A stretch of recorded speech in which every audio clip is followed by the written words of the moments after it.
अनंत कोटी ब्रह्मांड नायक महाराजाधिराज योगीराज परब्रह्म सच्चिदानंद भक्त प्रतिपालक शेगाव निवासी समर्थ सद्गुरू श्री गजानन महाराज की जय. नमस्कार. जय गजानन. तुमच्या सगळ्यांचं आपल्या चॅनलमध्ये खूप खूप स्वागत आहे.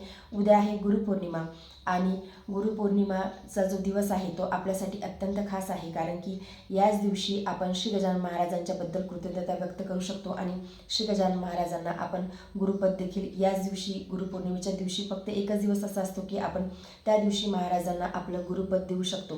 तर आजच्या व्हिडिओमध्ये आपण त्याचविषयी माहिती घेणार आहोत की श्री गजानन महाराजांना गुरुपद कसं द्यायचं आहे.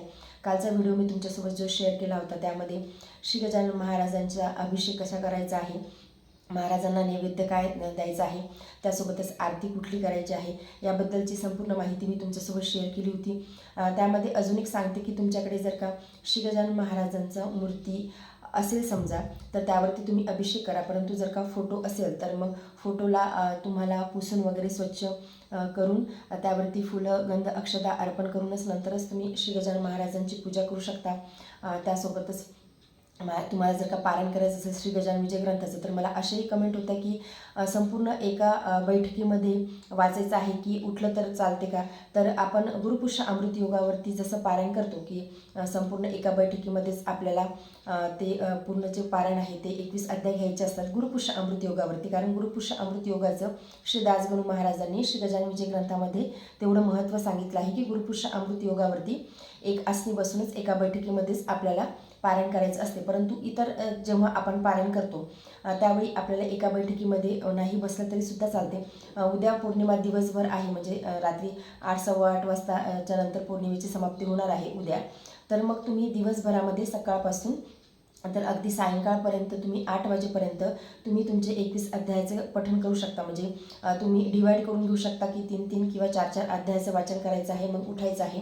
म्हणजे दिवसभरामध्ये तुमची संपूर्ण सेवा होऊन जाईल. आणि ज्यांना पारायण जमणार नाही त्यांनी ॲटलिस्ट 11 माळी गणगण गणात होते या मंत्राचा घेण्याचा प्रयत्न करावा. स्तोत्र आहे, बावन्नी आहे, अष्टक आहे, या सगळ्याचं वाचन तुम्ही करू शकता.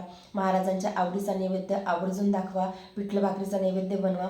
महाराजांना नैवेद्य दाखवल्याच्या नंतर तो नैवेद्य जो आहे तो अर्धा 1 तास तिथेच ठेवा आणि त्यानंतर संपूर्ण घरातल्यांनी प्रसाद म्हणून तो ग्रहण करायचा आहे.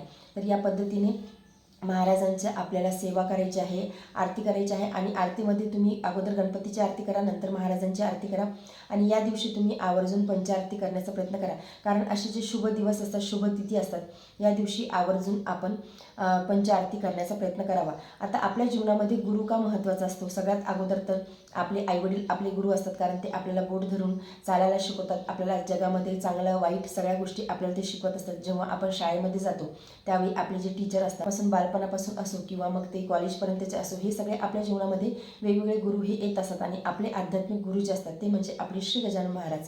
आपल्या सगळ्यांचा श्वास आपले आवडते श्री गजानन महाराज आहे, यांना आपल्याला गुरुपद द्यायचं आहे. तुमची ही सगळी काही पूजा वगैरे झाल्याच्या नंतर, तुमची सेवा झाल्याच्या नंतर तुम्ही दिवसभरामध्ये कधीही श्री गजानन महाराजांना गुरुपद देऊ शकता. गुरुपद देताना आपल्याला नारळ हातामध्ये घ्यायचा आहे आणि नारळाचा जो शेंडा आहे तो महाराजांकडे ठेवायचा आहे.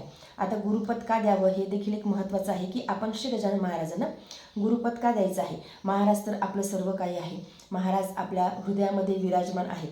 परंतु गुरुपौर्णिमा एकच दिवस असा असतो की ज्या दिवशी आपण श्री गजानन महाराजांना गुरुपद देऊ शकतो.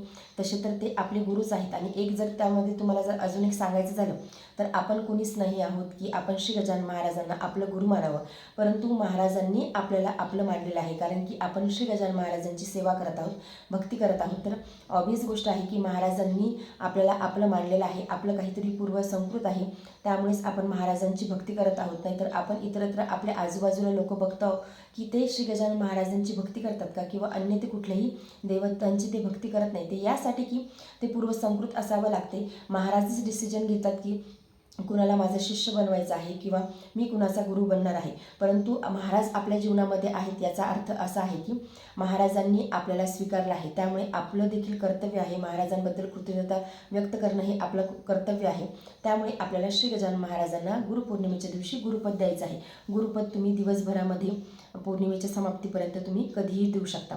तर गुरुपद देताना एक नारळ घ्या, नारळाचा शेंडा महाराजांकडेच ठेवा. तुमच्याजवळ एखादं फूल असेल ते फूल देखील तुम्ही हातामध्ये घ्या.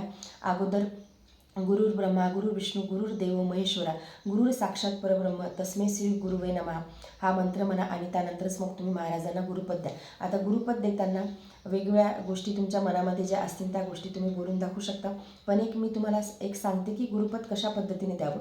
नारळ हातामध्ये घ्यायचं, फूल हातामध्ये घ्यायचं, मंत्र म्हणायचं आणि त्यानंतर महाराजांना प्रार्थना करायची आहे की महाराज तुम्ही माझ्या आयुष्यामध्ये आहात, हे माझं खूप सौभाग्य आहे. मी तुम्हाला गुरुपौर्णिमेच्या दिवशी माझं गुरु मानत आहे, तर तुम्ही माझं गुरुपद स्वीकार करा. मला चांगल्या वाईटाची जाणीव नाही. तुम्ही सगळं काही बघा आणि माझ्या जीवनामधले जे काही वाईट गोष्टी आहेत, ते ज्या काही माझ्यातले दोष आहेत ते दूर करा. मी पतित आहे, तुम्ही पतितांना पावन करणारे आहात, त्यामुळे तुम्ही आम्हाला पावन करा. माझ्या जीवनातले जे काही व्यसनं असतील किंवा जे काही दुर्गुण असतील किंवा जे काही दूरसंगती असतील ती दूर जाऊ द्या आणि माझ्या जीवनामध्ये सत्संग आणा, चांगले लोक माझ्या जीवनामध्ये आणा, माझं जीवनाचं भलं करा, मला सदैव सांभाळा आणि माझ्या कुटुंबातल्या लोकांना देखील सांभाळा. हे जे काही आहे हे सगळं काही तुमचंच आहे. हे तुमच्या कृपेने सगळं काही झालेलं आहे. आत्तापर्यंत तुम्ही जे मला दिलं आहे ते योग्यच दिलं आहे आणि इथून पुढेही तुम्ही मला जे द्याल ते योग्यच द्याल. आत्तापर्यंत तुमच्या कृपेने कधी कशाची कमतरता पडली नाही आणि इथून पुढेही तुमच्या कृपेने कधी कशाची कमतरता पडणार नाही. माझा सर्वस्वी सांभाळ तुम्ही करा. माझा सर्वस्वी सांभाळ तुम्ही करा. मी तुमच्या चरणाशी शरणागत आहे. मी तुम्हाला समर्पित आहे. अशा पद्धतीने श्री गजानन महाराजांना प्रार्थना करायची आहे आणि महाराजांना गुरुपद द्यायचं आहे. महाराजांना परत सांगायचं आहे की तुम्ही माझे गुरु आहात, त्यामुळे या शिष्याचा तुम्ही स्वीकार करा. माझ्याकडून तुम्ही गुरुपद स्वीकार करा. आणि महाराजांना ही प्रार्थना झाल्याच्या नंतर तुम्ही ते जे नारळ आहे ते महाराजांच्या जिथे तुम्ही पूजा मांडली आहे किंवा आपलं देवघर आहे तिथे तुम्ही ठेवून द्या. आणि कधी समजा तुम्ही त्या दिवशी किंवा दुसऱ्या दिवशी किंवा कधीतरी तुम्ही श्री गजानन महाराजांच्या मंदिरामध्ये जेव्हा जाल त्यावेळी ते जे नारळ आहे ते तिथे तुम्ही ठेवून येऊ शकता. तर या पद्धतीने अगदी साध्या सोप्या पद्धतीने घरच्या घरी श्री गजानन महाराजांना गुरुपद द्यायचं आहे. आता ही जे मी काही तुम्हाला सांगितलं गुरुपद देताना तुम्हाला जे काही बोलायचं आहे, प्रार्थना करायची आहे. आता ही प्रार्थना प्रत्येकाची वेगळी असू शकते, कारण प्रत्येकाची भक्ती वेगळी आहे, भावना वेगळ्या आहेत. प्रत्येकाचं महाराजांच्या सोबत कम्युनिकेशन करण्याची जी पद्धत आहे ती वेगळी आहे. आणि तिथे आवर्जून एक गोष्ट सांगा, ती म्हणजे महाराजांसोबत काहीतरी तुम्ही नातं बनवा की महाराज तुम्ही माझे बाबा आहात, महाराज तुम्ही माझे आजोबा आहात, महाराज तुम्ही माझे भाऊ आहात, महाराज तुम्ही माझे बंधू आहेत, सखा आहेत, माझे मायबाप आहात. या सगळ्या पद्धतीने तुम्ही कुठलं तरी एक नातं श्री गजानन महाराजांच्या सोबत गुरुपौर्णिमेच्या दिवशी नक्कीच श्री गजानन महाराजांना जेव्हा गुरुपद द्याल तेव्हा बनवा. नातं यासाठी बनवणं गरजेचं आहे की त्यामुळे आपला जो बॉन्ड आहे तो अतिशय घट्ट होतो. त्यामुळे श्री गजानन महाराजांसोबत एक नातं कुठलं तरी बनवा आणि त्या नात्याच्या आधाराने महाराज आपल्याला सांभाळतात. महाराज आपले गुरु तर आहेतच, त्यासोबतच महाराज आपले मायबाप देखील आहेत.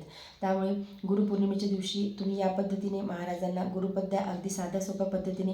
आणि शक्य तेवढं उद्या तुम्ही सेवा करण्याचा, महाराजांची सेवा करण्याचा प्रयत्न करा. आणि जेव्हा तुम्ही श्री गजानन महाराजांना गुरुपद द्याल, महाराजांच्या चरणाशी नतमस्तक व्हाल, त्या दिवसापासून किंवा त्या वेळेपासून तुम्हाला इतर कोणाचीही गरज पडायलाच नको. महाराजच सगळं काही आहे. तुम्हाला जेव्हाही तुमच्या मनामध्ये काही गोष्टी अशा आल्या की आता मला कुणाला तरी सांगावं असं वाटत आहे, त्यावेळी तुम्ही महाराजांना सांगा. चला तुम्ही महाराजांसोबत बोला, महाराजांच्या समोर रडा, भांडा, कम्युनिकेशन करा, पण महाराजच सर्वस्व आहेत. महाराजांची जागा या जगामध्ये कोणीच घेऊ शकत नाहीत. महाराज म्हणजे फक्त महाराजच आहेत. इतर जगाला सांगितल्यापेक्षा तुम्ही महाराजांना सगळं काही सांभाळा. महाराजांच्या चरणाशी आपण जर का नतमस्तक झालो, आपलं मस्तक जर का आपण महाराजांच्या चरणाशी ठेवलं तर नक्कीच आपल्याला मार्ग मिळतो, मार्ग दिसतो. महाराज आपल्याला मार्ग दाखवतात. आणि इतर तुम्ही कुणाच्यासोबत जर काही बोलले तर तुम्हाला कधीच मार्ग मिळणार नाही. जेव्हा जीवनामध्ये काहीतरी विपरीत परिस्थिती येते त्यावेळी फक्त महाराजच आठवायला हवेत. आणि आपण गुरुपद यासाठी महाराजांना देत असतो की गुरु हे सर्वस्वी आपल्याला सांभाळत असतात. त्यामुळे गुरुपद नक्की द्या. महाराजांची भक्ती, सेवा, उपासना उद्या नक्की करण्याचा प्रयत्न करा. तर आजच्या व्हिडिओमध्ये एवढेच. व्हिडिओ जर तुम्हाला आवडला असेल तर व्हिडिओ लाईक करा, चॅनलवरती नवीन असेल तर चॅनलला सबस्क्राईब करा. जय गजानन. धन्यवाद.